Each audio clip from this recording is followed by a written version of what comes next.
again, something about the wave equation, especially when time is discrete.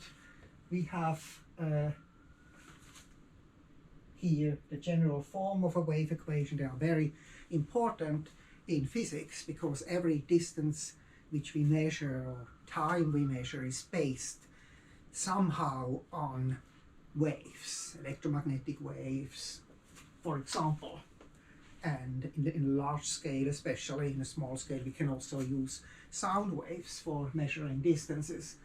But it's always related somehow to the wave equation. And the wave equation is very special. It has an energy conserved. You can quickly check that. Energy is preserved. It's not exploding. So you can measure distances. So this operator D, Dirac operator especially, allows you to measure distances. I'm very fond of this con distance because once you have an operator, it can be a discrete space, it can be any space with an operator like that. You can measure, you can define distances.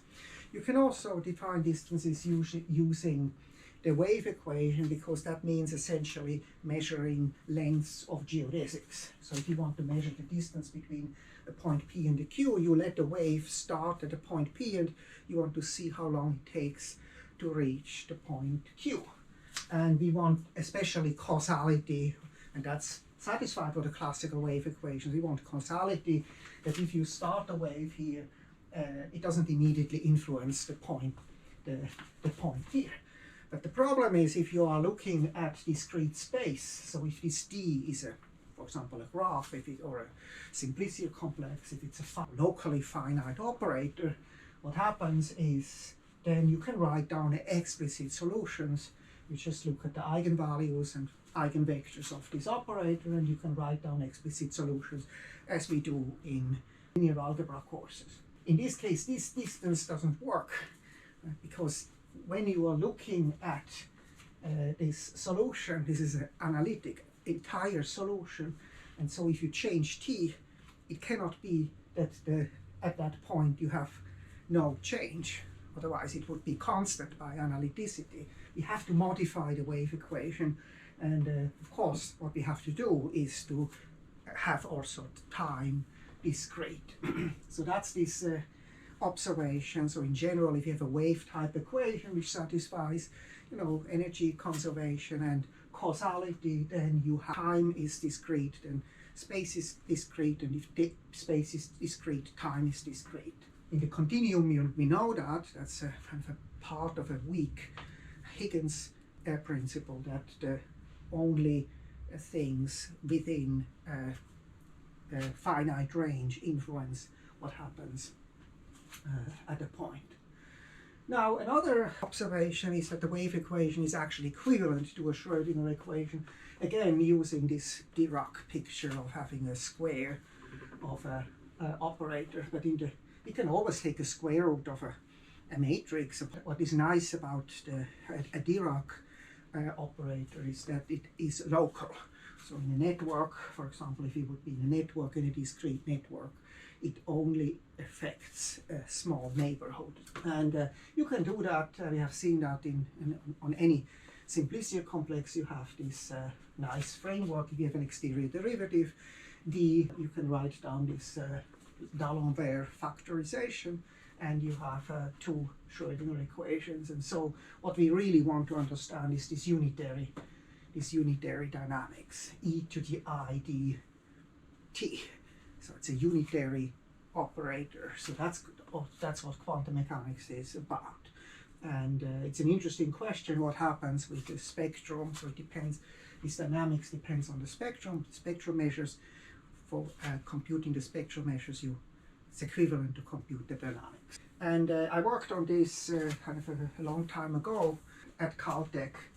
There was a program of Barry Simon on singular continuous spectrum, and it was a kind of an exciting time for me. There were various kind of groundbreaking results were proven. For example, what Barry Simon has shown in the time when I was there, is that you can look at graphs like that, which are, have bounded degree. They are infinite graphs, but They are you randomly choose these connections here, and depending on whether a sequence of 0 and 1s is 1 or 0, and then you are interested what happens for almost all, what happens generically. And one result which Barry Simon showed is that in this case for generic X, bare generic X, this is a topological space, like the product space of topological spaces. It's also a nice topological group. This bare generically you have bare generically you have some singular continuous spectrum. It's very exciting. In general, what happens with this unitary dynamics in general, that's a Wonderland theme of Simon, which says that generically you have singular continuous spectrum. I use this to give a simple proof of the fact that the generic measure-preserving transformation is singular continuous spectrum. So you have many others. A bare generic measure in a sequence space like this produces singular continuous spectrum for the Coleman operator. So this is all kind of very general, based on very general principles, which is nice. At that time I had been interested in also this type of operator. I don't think one knows what the spectral type is. Till now, even after 20 years, 25 years, I think it's not yet known what happens. So you take here, for example, circle valued cycle. So you take circle valued functions on this and circle valued functions here. It's kind of like a gauge field, and then you have this produces magnetic fields here. You can just go around a placket and then you get, so this is a kind of a framework which is popular in physics, lattice gauge theory, and you are interested here, you are interested in what happens with this spectrum. So, for example, you can use IID random variables. If you use IID random variables, you get IID magnetic fields. An interesting problem, which is a kind of a cohomology problem, is you give the magnetic field, is there some stochastic process, is given by some stochastic process, are there some gauge fields which realize this magnetic field? And the answer is yes. So there is a kind of a cohomological simplicity in 2 dimensions, which is very exciting. I was also at that time interested in this. In 1 dimension it's not true, but if you actually do in 1 dimension, you want to have you want to realize a function on the edges as a difference between functions, as a derivative of a function on the vertices, then this is not true. This is a cohomological condition, which is in general not hold. But in 2 dimensions there is this cohomological freedom, Feldman-Moore type results, which are very, very exciting, so that you have this also in higher dimensions, 3 dimensions, 4 dimensions, so all the cohomologies are trivial. There's only the first cohomologies not trivial in this dynamical framework. But so that was the kind of the question I was wondering. And then for numerical purposes, if you want to compute the spectral measures, you don't want to actually have something which is depending on your boundary. Maybe you take 1000 times 1000 lattice, and then, but the boundary, you don't want the boundary to influence what happens. And this needs causality. You want the wave to evolve. If you use the usual thing, if you use this picture here, then this is not true. That's just this remark tells. It's just not true.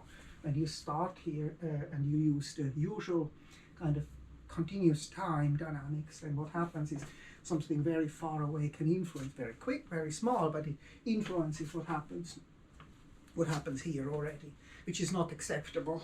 So if you want, especially if you want precise results. And by the way, then so I worked with this Chebyshev picture here. So these are Chebyshev polynomials which come up here when you are doing this discrete time evolution. By the way, that looks a little bit like what you also have in the standard maps, or something I was very fond of. It's a Hamiltonian, discrete Hamiltonian system. So it's and if H has the spectrum in 0, 1, this actually produces is conjugated to a unitary evolution, which has been used also in computer graphics very early on. when they wanted to draw ellipses, for example, in computer graphics. You didn't want to use cosines and sines. That's too costly. But you can use such a discrete dynamical system to draw circles. But this is kind of these are just finite matrices, and so in this case, this was I did some computations in Pascal and just looked what happens, and there's a Wiener criterion which allows you to see whether you have some discrete spectrum.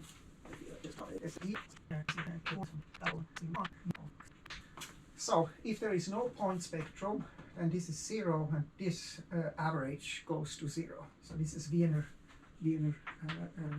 So you can compute this, and these numbers, you can compute them very quickly, figure out at least numerically what happens with this thing, and it looks as if this is going to 0. It seems that this model doesn't have any eigenvalues, and that's still open, still an open question.